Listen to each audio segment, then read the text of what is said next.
Cette vidéo a été réalisée en partenariat avec KRC Diffusion. KRC Diffusion, c'est tout simplement l'unique fournisseur officiel du bouclier de Brennus, le trophée du champion de France de top 14. Alors si vous cherchez un cadeau à faire plein de sens, de passion et de rugby, vous pouvez commander la version officielle miniature du Brennus au 2/5e, certifiée par la Ligue nationale de rugby et la Fédération française de rugby, et ceci depuis 2005. Et avec l'actualisation du palmarès, votre bouclier sera à jamais dans l'éternité. Alors n'attendez plus, le lien est en description. Le 3 mai prochain sortira en salle le dernier film de Philippe Guillard, Pour l'honneur. À cette occasion, le rugby va fêter ses 60 ans. Bonjour à tous et bienvenue dans cette nouvelle vidéo. Aujourd'hui, on s'intéresse à l'histoire du rugby au cinéma. Je précise que je ne regarde pas les documentaires ni les séries. Vous êtes prêts? C'est parti!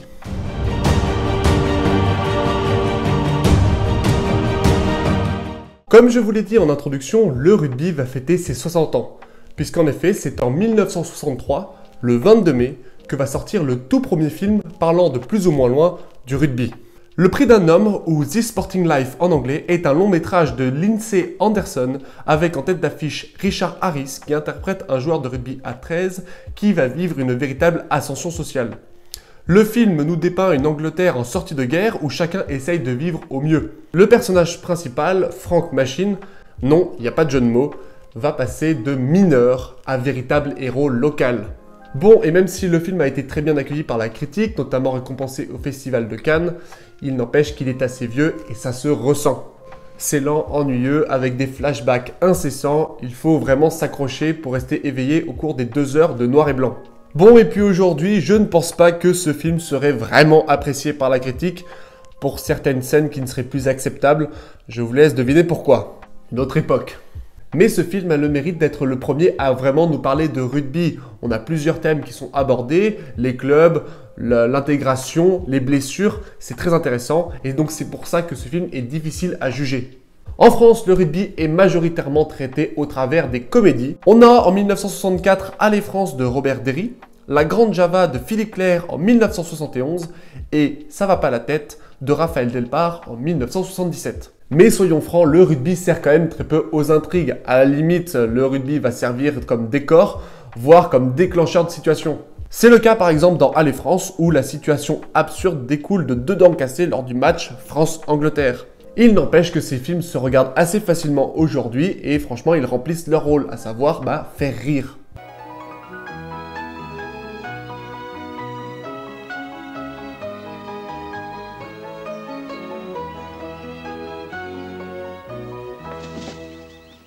Vous êtes français? Yes, Qu'est-ce que vous portez là? le drapeau.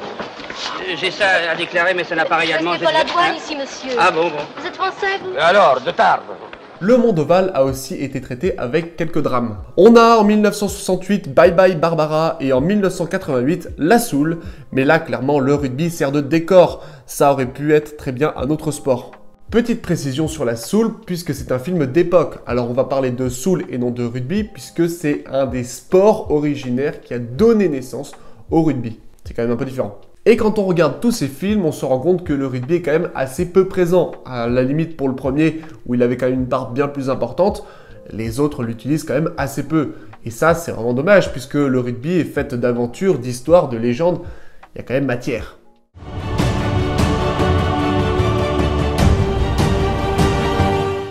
À l'approche des années 90, le rugby au cinéma va s'exporter à travers le monde. Mais avant toute chose, vous savez ce qu'il y a de plus dur pour parler du rugby au cinéma? C'est de parler du rugby en lui-même. Et c'est vrai que de tourner un film de au moins 1h30 avec 30 couillons qui se tapent dessus, c'est quand même assez difficile à imaginer. Et puis quand on va au cinéma, on va chercher autre chose qu'un simple match de rugby. On cherche des émotions. En 1993 sortira Les Survivants, film de Frank Marshall qui retrace la folle histoire d'une équipe de rugby qui subit un crash d'avion dans la cordillère des Andes. Là, le rugby est juste un terme servant à la description des personnages. Vous imaginez bien que l'on n'a pas fait jouer les rugbyman dans la neige. Après, c'est un film historique, c'est pour ça qu'on va le trouver dans cette liste, et en même temps, on ne peut pas tout avoir. En 1994, un film australien voit le jour, et c'est The Sum of Us qui traite plus d'amour et d'homosexualité que de rugby. Et oui, on est encore au stade de décor, il n'y a pas de réel enjeu. Et puis après, plus rien. Non, c'est vrai, il n'y a rien eu pendant 13 ans, et c'est quand même difficile à imaginer les années 90 sans d'autres films parlant de rugby. Alors qu'à ce moment-là, le sport devient professionnel et beaucoup plus de personnes s'intéressent à lui. Il y a quand même un sentiment de déception.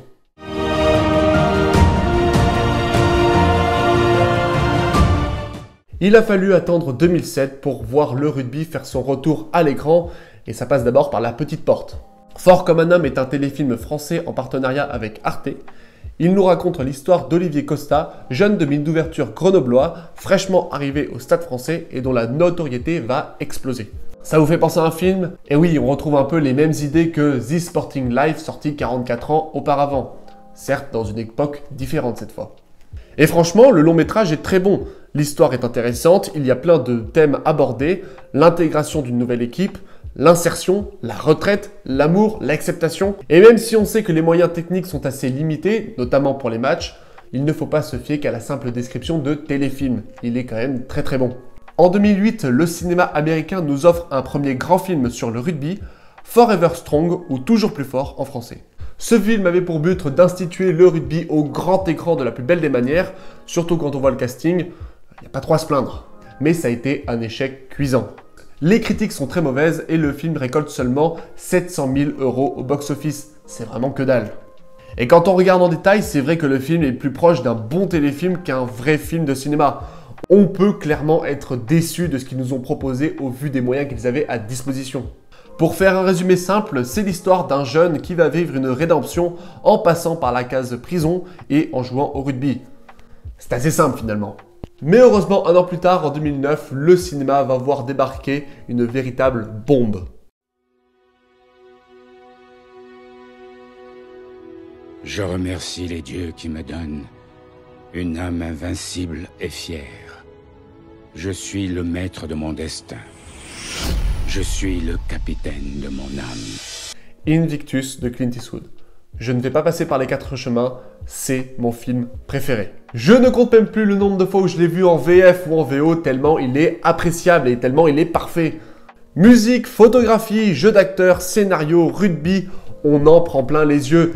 Le rugby est vraiment au centre du film et ça, c'est tellement agréable. Ce film nous raconte l'arrivée au pouvoir de Nelson Mandela dans une Afrique du Sud déchirée par l'apartheid.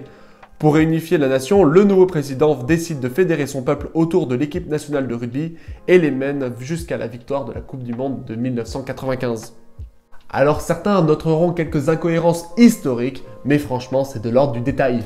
Avec le rugby, le film traite de nombreux sujets très sérieux. La question du leadership, que ce soit celle du capitaine ou du président, le pardon entre les peuples, le dépassement de soi, l'unification, l'acceptation, la responsabilité. Bref, j'ai vraiment apprécié ce film. Je l'ai apprécié à tel point que j'ai lu la biographie de Nelson Mandela pour mieux comprendre le personnage.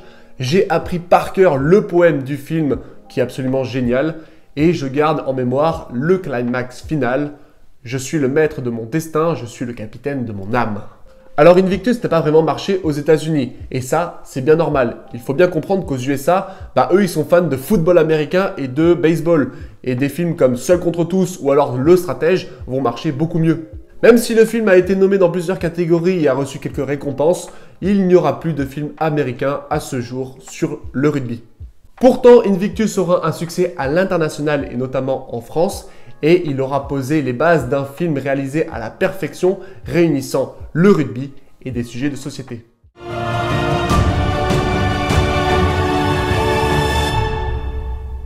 Pour le cinéma, on peut penser que passer après le monstre qu'était Invictus, c'est très difficile, voire même impossible. Et pourtant, Cocorico, la France relèvera parfaitement bien le défi puisqu'elle sortira 2 excellents films, Le Fils à Joe en 2011 et Mercenaires en 2016.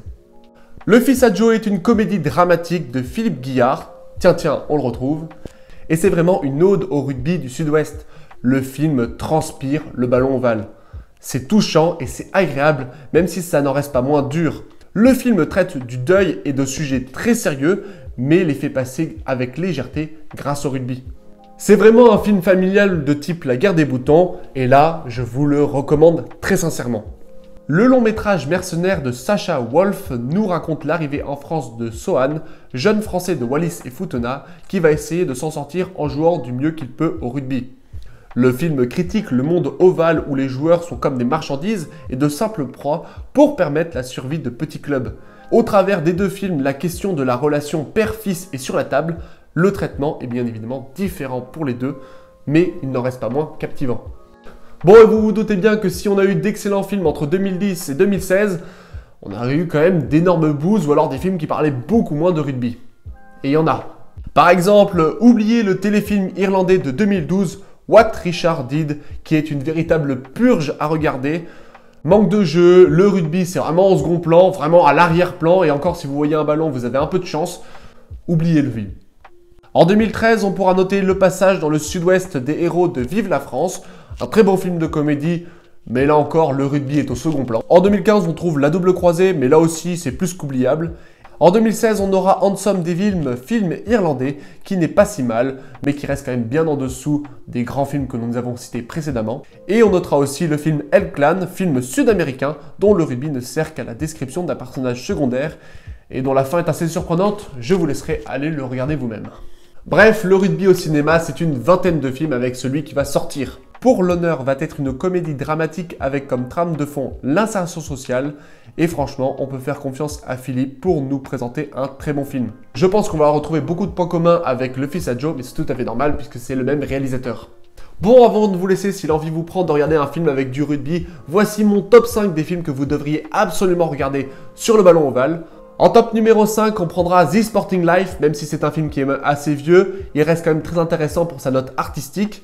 En top numéro 4, on aura Fort comme un homme, même si c'est un téléfilm, vraiment l'histoire est très intéressante et franchement, ça se regarde parfaitement bien.